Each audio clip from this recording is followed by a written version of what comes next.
Hello everyone, म डिटर्मिनेन्टको prove गर्ने question लिएर आज उपस्थित भइसकेको छु। डिटर्मिनेन्ट अन्तर्गत फर्स्टमा हेरौँ के प्रुभ गर्नु भनेको छ भन्दाखेरि the determinant of A B C A square B square C square A cube B cube C cube रिजल्टमा A B C A minus B B minus C अनि सी माइनस ए। यो चाहिँ 2074 old क्वेसनमा सोधेको थियो, question number 9 मा।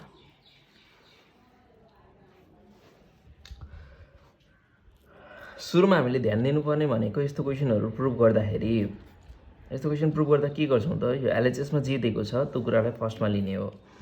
ए B C त्यसै गरी A square B square C square A cube B cube र सी क्युब। यहाँनिर हामीले के गर्ने भन्दाखेरि कुनै एउटा रको सबै इलिमेन्टमा अथवा कुनै एउटा कलमको सबै इलिमेन्टमा कमन निकालेर 1 बनाउनु पर्छ हामीले। यहाँनिर यसरी कुनै यता यो साइडमा अथवा रमा अथवा कलममा जतापट्टि भए पनि सबै 1 बनाउनु पर्छ। 1 बनाइसके पछाडि भनेको हामीलाई प्रुभ गर्न सजिलो हुन्छ। फर्स्ट स्टेपमा हामी कमन निकालेर सबै एलिमेन्ट 1 बनाउने कोसिस गर्छौँ। यो तीनटाबाट हेर्नुहोस्, यहाँ ए छ, ए स्क्वायर छ, ए क्युब छ। यो लाइनबाट ए कमन लियौँ भने हामीले फर्स्ट लाइन कस्तो हुन्छ त भन्दा एबाट ए कमन गयो 1 रह्यो, ए रह्यो, ए स्क्वायर रह्यो। सेकेन्डबाट हामीले बी कमन लियौँ, यदि बी कमन लियौँ भने के रह्यो 1 बी र बी स्क्वायर रह्यो। थर्डबाट सी कमन लियौँ भनेपछि के रह्यो त 1 सी र सी स्क्वायर। यसरी हामीले के गर्यौँ त फर्स्टको रमा सबै इलिमेन्ट 1 बनायौँ। अब सबै इलिमेन्ट 1 बनाइसके पछाडि के गर्ने त फर्स्टको एउटालाई 1 छोडिदिने, बाँकी दुईटालाई 0 बनाउने equals to A B C. यो फर्स्टको 1 लाई 1 नै छोडिदिने, यो सेकेन्डको र थर्डकोलाई 0 बनाउनु पर्यो। यो भनेको के हो त भन्दाखेरि यो भनेको र 1 र 2 र 3, यताको भनेको कलम 1 कलम 2 कलम 3। हामीले यसलाई र यसलाई 0 बनाउने प्रयास गर्दैछौँ भनेपछि कलम 2 र कलम 3 लाई 0 बनाउनु पर्यो। 0 कसरी बनिन्छ त भन्दाखेरि C2 tends C2 minus C1। C2 मा 1 छ, यो 1 लाई 0 बनाउन के गर्ने त भन्दा यो 1 लाई हामीले चेन्ज नगर्ने, अगाडिको 1 सँग सब्ट्र्याक्ट गरिदिने, यो माइनस यो गर्ने, यानि कि यो भनेको C2 माइनस C1। त्यसै गरी अर्को C3 को लागि पनि 1 बनाउनको लागि C3 टेन्ड्स के गर्ने त C3 माइनस C1 गर्ने 1 बाई। अब हामीले यहाँ C2 लाई चेन्ज गर्यौँ, C3 लाई चेन्ज गर्यौँ, यो C1 को जस्ताको जस्तै हुन्छ 1a square as it is रहन्छ। अब C2 लाई के गर्ने C2 माइनस C1 गरेर लेख्छौँ भनेपछि यो माइनस यो गर्दै सबै लेख्नु पर्यो। 1 माइनस 1 0 b माइनस a नि भइहाल्यो, b square minus a square. हामीले यहाँनिर कलम 2 माइनस कलम 1 गरेर लेख्यौँ। अब त्यसै गरी थर्डमा के गर्ने त भन्दा C3 लाई के गर्छौँ त हामी C3 टेन्ड्स अथवा C3 equals to C3 minus C1। C3 मा C1 घटाउँदै लेख्ने, 1 माइनस 1 0 C माइनस A भनेको C माइनस A भइहाल्यो। अनि त्यस पछाडि C square minus A square. यति गरिसके पश्चात अब के गर्छौँ त यसलाई एक्सपान्ड गर्छौँ। एक्सपान्ड गर्दा केमा एक्सपान्ड गर्ने भन्ने कुरा हामीले ध्यान दिनुपर्छ। C1 C2 C3 R1 R2 R3 तीनटा कुरा छ, तीनटा कलम तीनटा र। कुनमा एक्सपान्ड गर्ने भन्दाखेरि जुनमा 1 0 0 आयो, हामीले अहिले हेर्ने हो भने के भयो त यो लाइनमा 1 0 0 आएको छ भनेपछि R1 छ। Expanding along R1, expanding along R1। हामीले जुन साइडमा 1 0 0 बनाएको छौँ त्यतै एक्सपान्ड गर्छौँ। अब A B C expanding along R1 भनेपछि यसमा एक्सपान्ड गर्नको लागि हाम्रो म्याट्रिक्सको साइन के छ त प्लस माइनस प्लस। सुरुमा प्लस प्लस यो 1 अनि 1 हुँदाखेरि बाँकी डिटर्मिनेन्ट के हुन्छ त 1 लिएको बेला यो र यो कलम छोड्दाखेरि बाँकी b minus a c minus a b square minus a square, त्यसै गरी c square minus a square. अब बीचमा के हुन्छ यहाँ हेर्नुहोस् है, हामीले एक्सपान्डिङ एलङ R1 किन गऱ्यौँ भन्दाखेरि माइनस सेकेन्डको माइनस 0 टाइम्स समथिङ त्यो भनेको 0 हुन्छ, लेख्नै परेन। फेरि एक्सपान्ड गर्दाखेरि अर्को इलिमेन्ट पनि लिँदा कति हुन्छ त प्लस 0 टाइम्स समथिङ। यो 1 0 0 भएको कन्डिसनमा चाहिँ हामीले इलङ त्यसको आधारमा एक्सपान्ड गऱ्यौँ भने के हुन्छ त 1 भएकोलाई मात्रै गर्ने, 0 0 भएको लेख्न नेसेसरी छैन यहाँनिर। Equals to ABC. अब डिटर्मिनेन्ट गर्दाखेरि डिटर्मिनेन्ट के आयो त क्रस मल्टिप्लिकेसन यतापट्टि b माइनस ए, त्यसै गरी C square minus A square minus first diagonal minus अब सेकेन्ड डायगोनलपट्टि जानु पऱ्यो फेरि सी माइनस ए अनि B square minus A square. यहाँ हेर्नुहोस् है, हामीले यो एक्सपान्ड गर्दाखेरि 1 0 0 छ भने 1 लाई बेस मानेर मात्रै गर्ने, यो सुरुको +1 राखेर मात्रै, 0 0 को गर्न नेसेसरी छैन। डिटर्मिनेन्टभित्र जे आए पनि अगाडि 0 भएपछि त्यो 0 नै हुन्छ, सो त्यो गर्न नेसेसरी छैन, डाइरेक्ट 1 को मात्रै गर्दा हुन्छ। अब 1 को गर्ने क्रममा हामीले फर्स्ट डायगोनल यतापट्टिको मल्टिप्लाई गऱ्यौँ माइनस सेकेन्ड डायगोनल यतापट्टिको मल्टिप्लाई गऱ्यौँ। अब यो ब्र्याकेटभित्रको अझै फर्दर फ्याक्टराइज गरिदिउँ हामी। b minus A C square minus A square भनेको के हुन्छ त C plus A C minus A plus सरी माइनस यहाँनिर के छ सी माइनस ए, यो B square minus A square A को B minus A B plus A. अब यहाँबाट हामी कमन टर्म बाहिर निकाल्यौँ, बी माइनस ए छ, यसलाई कमन बाहिर निकाल्यौँ। सी माइनस ए छ, यसलाई कमन हामी बाहिर निकालौँ भनेपछि फर्स्ट ब्र्याकेटमा के रह्यो त फर्स्ट ब्र्याकेटमा रह्यो रिमाइनिङ सी प्लस ए, सेकेन्ड ब्र्याकेटमा के रह्यो बी प्लस ए, तर अगाडि साइन के छ माइनस, भनेपछि minus B minus plus minus A. अरू यसलाई हामीले एक लाइन यसरी पनि लेख्न सक्छौँ, सी प्लस एलाई जस्ताको जस्तै राखिदिने, माइनस साइन बिचमा अनि ब्र्याकेटमा के रह्यो त बी प्लस ए, जसरी गरे पनि हुन्छ। अब एबिसी भइहाल्यो, त्यसै गरी बी माइनस ए पनि बाहिर आइसक्यो, सी माइनस ए पनि बाहिर आइसक्यो। अब ब्र्याकेट ओपन गऱ्यौँ, C plus A minus B minus A plus A cancel भनेपछि के रह्यो त ABC times B minus A C minus A, त्यसै गरी यो भनेको सी माइनस बी।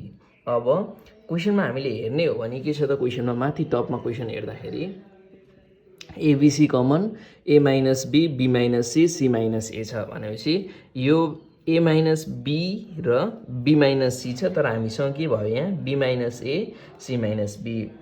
एबिसी यो बी माइनस एलाई ए माइनस बी बनाउने हो भने यो अगाडिको साइन के हुन्छ त माइनसमा चेन्ज हुन्छ, त्यसै गरी सी माइनस ए अनि यो सी माइनस बीलाई बी माइनस सी बनाउँदा फेरि माइनस साइन चेन्ज इन्टु के हुन्छ त प्लस, जुन हामीलाई क्वेसनमा प्रुभ गर्नु भनेकै छ। त्यसै गरी हामी सेकेन्ड क्वेसनतर्फ जाउँ। क्वेसन हेर्दाखेरि अहिलेको जस्तो देखिन्छ। अब यहाँनिर सुरुमा हेरौँ के छ त क्वेसनमा भन्दाखेरि A B C A square B square C square BC CA AB. यहाँनिर कमन लिनको लागि हामीसँग कुनै पनि रमा अथवा कलममा कमन छैन, यता त भिन्दा भिन्दै भइहाल्यो एबिसी छ। अब यो पार्टमा हेर्ने हो भने यहाँ ए स्क्वायर, तर यहाँ चाहिँ के छ त बिसी छ भनेपछि यहाँनिर कमन निकाल्न सक्ने अवस्था छैन। त्यसैले कमन निकाल्नको लागि सुरुमा हामीले यसलाई मल्टिप्लाई गरौँ, यो फर्स्टको लाइनलाई एले मल्टिप्लाई गरौँ, त्यसो गर्दा के हुन्छ त ए स्क्वायर ए क्युब एबिसी। यहाँ एले मल्टिप्लाई गऱ्यौँ, त्यो एलाई क्यान्सल गर्नको लागि हामीले अगाडि डिनोमिनेटरमा ए राख्यौँ। फेरि सेकेन्ड लाइनलाई बीले मल्टिप्लाई गरौँ, बी स्क्वायर बी क्युब, यहाँ सिए दिएको छ, यसलाई बीले मल्टिप्लाई गर्दा एबिसी। सो क्यान्सल गर्नको लागि बाहिर डिनोमिनेटरमा बी लेख्यौँ। अब थर्डमा सी स्क्वायर र एबी छ भनेपछि सीले मल्टिप्लाई गर्दा सी स्क्वायर सी क्युब र एबिसी हुन्छ। त्यो क्यान्सल गर्नको लागि सी डिनोमिनेटरमा लेख्यौँ, भित्र सीले मल्टिप्लाई गरेको छ, त्यही भएर सीलाई हटाउनको लागि अगाडिपट्टि सी हाल्यौँ। अब यहाँ हामीले हेर्ने हो भने एबिसी एबिसी एबिसी आयो लास्टको रमा, त्यसलाई अगाडि कमन निकालिदिउँ, यो 1/एबिसी जस्ताको जस्तै यो लास्टको लाइनबाट एबिसी कमन निकाल्ने हो भने कस्तो भयो त हाम्रो म्याट्रिक्स भन्दाखेरि A square B square C square A cube B cube C cube र 1 1 1।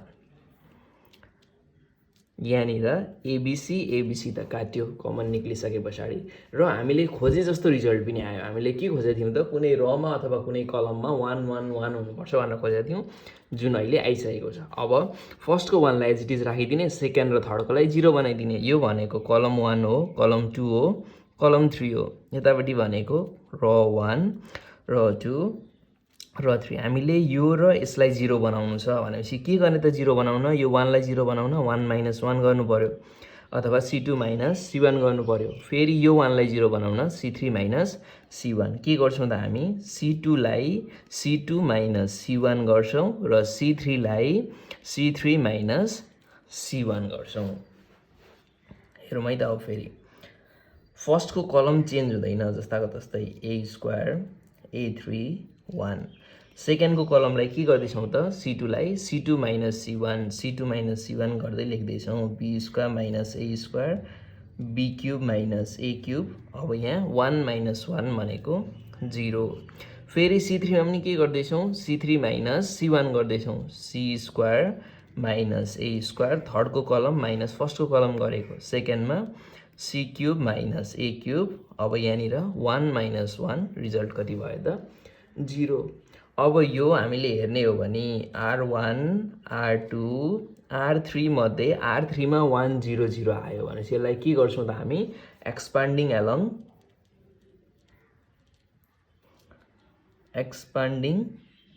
एलोङ R3 गरिदिने। अब R3 मा एक्सपान्ड गर्दाखेरि के हुन्छ त? यो R3 को 1 सुरुमा R3 मा एक्सपान्ड गर्दाखेरि plus minus plus minus plus minus, फेरि लास्टको साइन के हुन्छ त? प्लस माइनस प्लसै हुन्छ। यो एलिमेन्ट मात्रै हेर्दैछौँ हामी R3 को। प्लस 1 लिने। अब यो भनेको यो र यो कलम छोड्दाखेरि बाँकी के रह्यो? B² - A² C² - A² ठिकै छ। B³ - A³ र C³ - A³ equals to plus 1 अगाडिको लेख्न नेसेसरी भएन।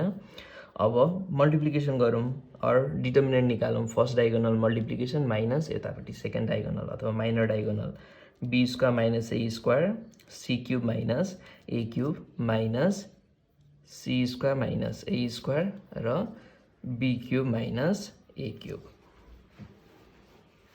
अब फ्याक्टराइज गरिदिउँ यसलाई।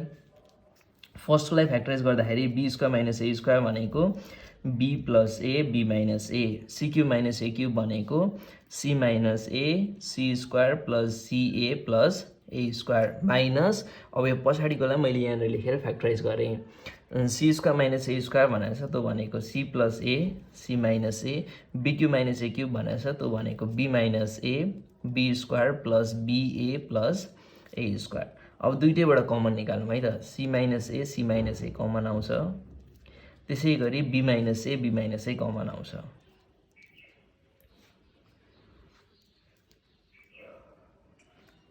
अब यति भइसके पछाडि रिमाइनिङ के रह्यो त? फर्स्टमा माइनस साइन भन्दा अगाडि रिमाइनिङ रह्यो B + A times C² + CA + A² minus. अब माइनस साइनदेखि पछाडि के रह्यो? C + A B² + AB + A² रह्यो। अब अगाडिको कमन आएको त हामीले नर्मल्ली लेख्न सकिहाल्यौँ। के छ? C - A B - A। त्यस पछाडि ब्र्याकेटभित्रकोलाई B ले मल्टिप्लाई गरिदिउँ। BC² + ABC + A²B + AC² + A²C + A³ minus. अब यो पछाडिको ब्र्याकेट पनि ओपन गरिदिउँ। B²C